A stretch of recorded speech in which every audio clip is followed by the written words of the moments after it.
Hello students, हम current affair से बनने वाले सभी इम्पोर्टेंट क्वेश्चंस को पढ़ेंगे।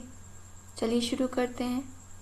फर्स्ट क्वेश्चन है, हाल ही में तमिलनाडु के राज्य पशु नीलगिरी तहर की जनसंख्या में कितने प्रतिशत की वृद्धि दर्ज की गई है?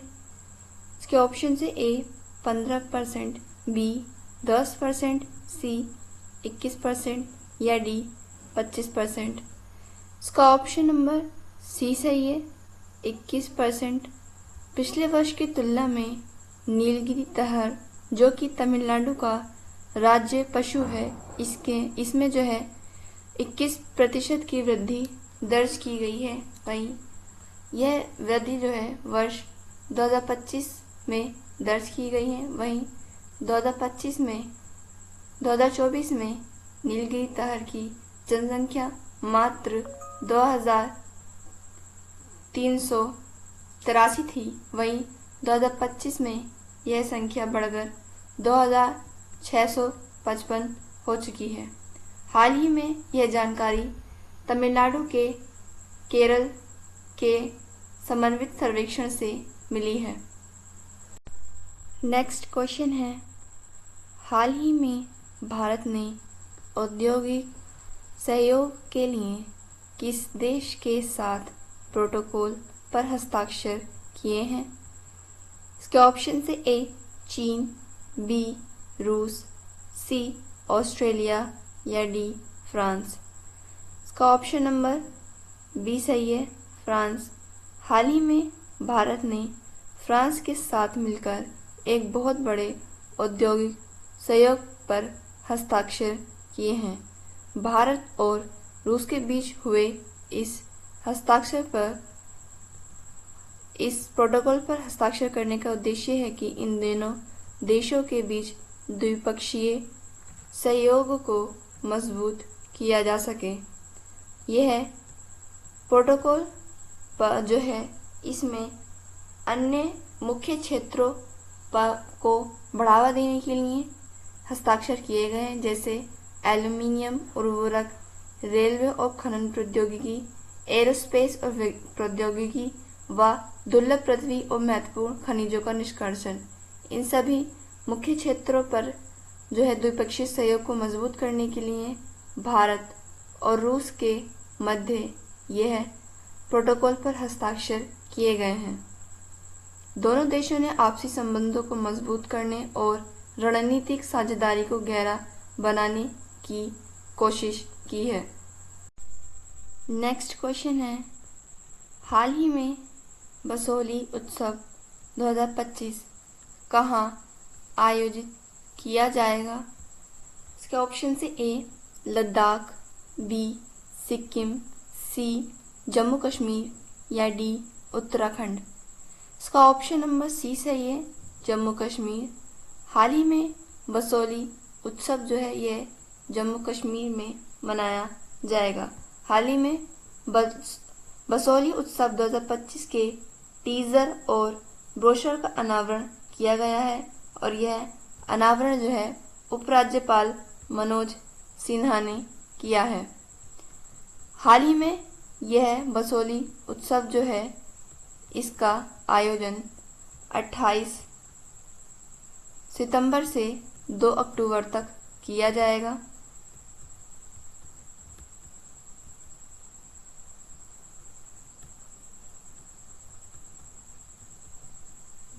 वहीं इस बार इस कार्यक्रम में रामायण की परंपराओं पर जो है इस उत्सव को आयोजित किया जाएगा, यानी कि यह उत्सव इस बार रामायण की परंपराओं पर केंद्रित होगा। बसोहली उत्सव का यह तीसरा संस्करण है। नेक्स्ट क्वेश्चन है, हाल ही में किसके फोटो को tribal photo of the year award 2025 से सम्मानित किया गया है? इसके ऑप्शन से ए आदित्य पांडा, बी प्रयाग सामल, सी उदिमुडी पेडी राजू या डी इनमें से कोई नहीं। इसका ऑप्शन नंबर सी सही है, बुद्धिमुडी पेड्डीराजू। बुद्धिमुडी पेड्डीराजू को जो है हाल ही में tribal photo of the year award 2025 से सम्मानित किया गया है। यह अवार्ड जो है द हिंदू के एक विशेष समाचार फोटोग्राफर को प्राप्त हुआ है। वहीं इस फोटो में जो है एक ट्राइब जनजाति की महिला का फोटो है, जिसको tribal photo of the year award 2025 से सम्मानित किया गया है।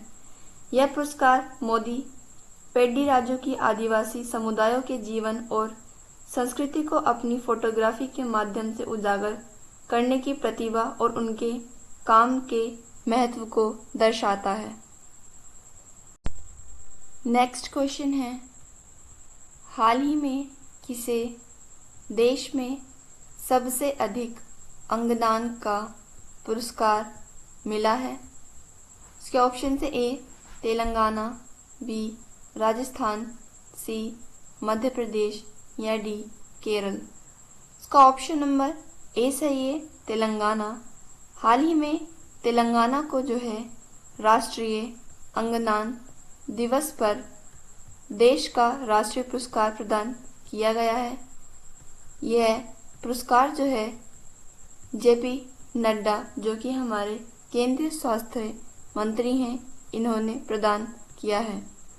अंगदान के राष्ट्रीय अंगदान दिवस के अवसर पर नई दिल्ली में आयोजित एक कार्यक्रम के अनुसार तेलंगाना के जीवनदान कार्यक्रम के प्रतिनिधियों को यह पुरस्कार प्रदान किया गया। केंद्रीय स्वास्थ्य मंत्री जेपी नड्डा ने राष्ट्रीय अंगदान दिवस के अवसर पर नई दिल्ली में आयोजित इस कार्यक्रम में तेलंगाना को यह पुरस्कार प्रदान किया। इस उपलब्धि के लिए राष्ट्रीय अंग एवं ऊतक प्रत्यारोपण संगठन द्वारा सम्मानित किया गया है। यह संगठन है NOTTO यानी कि राष्ट्रीय अंग एवं ऊतक प्रत्यारोपण संगठन। इसने तेलंगाना को इस राष्ट्रीय अंगदान पुरस्कार से सम्मानित किया है। नेक्स्ट क्वेश्चन है, हाल ही में अंतर्राष्ट्रीय सौर गठबंधन का 107वां सदस्य देश कौन बना है? इसके ऑप्शन से ए उरुग्वे, बी मोल्दोवा, सी आर्मेनिया या डी नामीबिया। इसका ऑप्शन नंबर बी सही है, मोल्दोवा। हाल ही में मोल्दोवा ISA यानी कि इंटरनेशनल सोलर एसोसिएशन का 107वां सदस्य देश बन चुका है। वहीं 2024 से 2026 तक जो है भारत ISA अंतर्राष्ट्रीय सौर गठबंधन का अध्यक्ष चुना गया है। वहीं फ्रांस ISA का सह अध्यक्ष चुना गया है। ISA एक वैश्विक पहल है जिसे 2015 में पेरिस के COP कॉन्फ्रेंस ऑफ पार्टी 21 में के दौरान भारत और फ्रांस द्वारा संयुक्त रूप से लॉन्च किया गया था। वहीं ISA का मुख्यालय जो है वह गुरुग्राम में स्थित है।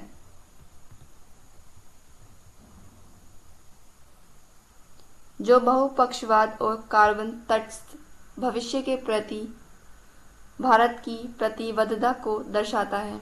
ISA का उद्देश्य सौर ऊर्जा को बढ़ावा देना, प्रौद्योगिकी और वित्त पोषण की लागत को कम करना है। नेक्स्ट क्वेश्चन है, हाल ही में पूरी तरह सौर ऊर्जा से चलने वाली भारत की पहली विधानसभा कौन बनी है? इसके ऑप्शन से ए दिल्ली, बी गुजरात, सी राजस्थान या डी चंडीगढ़। इसका ऑप्शन नंबर ए सही है, दिल्ली। हाल ही में दिल्ली भारत की पहली विधानसभा बनी है जो कि पूर्ण रूप से सौर ऊर्जा से चलती है। हाल ही में जो है दिल्ली विधानसभा में स्थिरता और डिजिटल प्रशासन की दिशा में एक महत्वपूर्ण कदम उठाया गया।